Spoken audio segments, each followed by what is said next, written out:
নমস্কার, গুরু কৃপাহি কেবলম।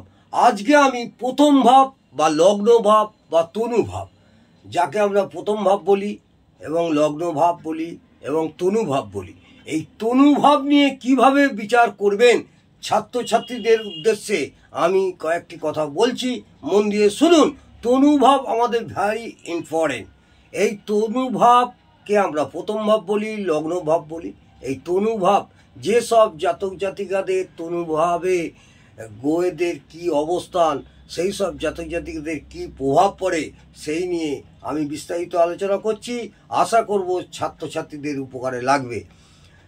তনুভাব থেকে যে সমস্ত বিষয়গুলি বিচার করা হয়, তনুভাব থেকে যে সকল বিষয়গুলি বিচার করা হয়, সেগুলি হলো জাতক বা জাতিকা নিজে, জাতক বা জাতিকা নিজে, জাতক বা জাতিকার শারীরিক গঠন, শরীর স্বাস্থ্য, চারিত্রিক বৈশিষ্ট্য, জীবনের উন্নতি, নিজের সৌভাগ্য, চেষ্টা, স্থিতি, কর্ম, বর্তমান কাল, কণ্ঠদেশ ও কণ্ঠ, পরিবেশ, পূর্ব দিক, বৈদ্য, স্বদেশ ভাগ্য, স্বদেশে বাস, দেহের পরিমাণ, শারীরিক চিহ্ন, কোথায় কি চিহ্ন আছে শরীরে, আকৃতি, প্রকৃতি, অঙ্গ প্রত্যঙ্গ, গুণাগুণ, জীবনী শক্তি, গায়ের রং, মান, যশ, রূপ, আদ্যপান্ত, উদ্যম, মস্তক, জ্ঞান, সম্মান, অবস্থিতির স্থান, প্রবাসবাস, স্বভাব, প্রশংসা, ইন্দ্রিয় সুখ, আয়, জাতি প্রেম, মেজাজ, মাতৃভূমি, মুখের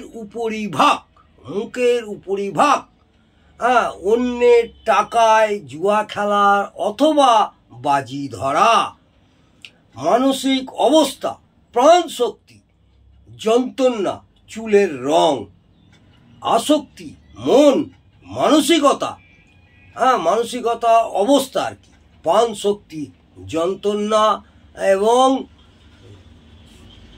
অলসতা, চুল, ত্বক, চর্ম, রাষ্ট্রের অধিবাসী, দুঃখ, ব্যক্তিত্ব, জনস্বার্থ, জীবনের অসফলতা, সেন্ট্রাল নার্ভাস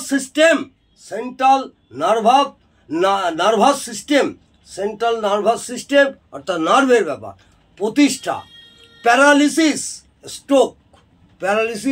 স্ট্রোক, কোমা, নার্ভের সমস্যা, জীবনের অবনতি, ব্রেনের সমস্যা, প্রবল জ্বর, অনিদ্রা, মাথা ধরা, অঙ্গ প্রত্যঙ্গের গঠন, মাথায় চোট লাগা বা আঘাত লাগা, দেশের সার্বিক অবস্থা, ছেলেবেলা, অভ্যন্তরীণ রাজনীতি, জনগণের চেতনা ও মতবাদ, শরীরের সফলতা, নিজের দুর্ভাগ্য, বংশবৃদ্ধি, দেশের সরকার, শরীরের দুর্বলতা, জীবনের সফলতা, জাতীয় দুঃখ।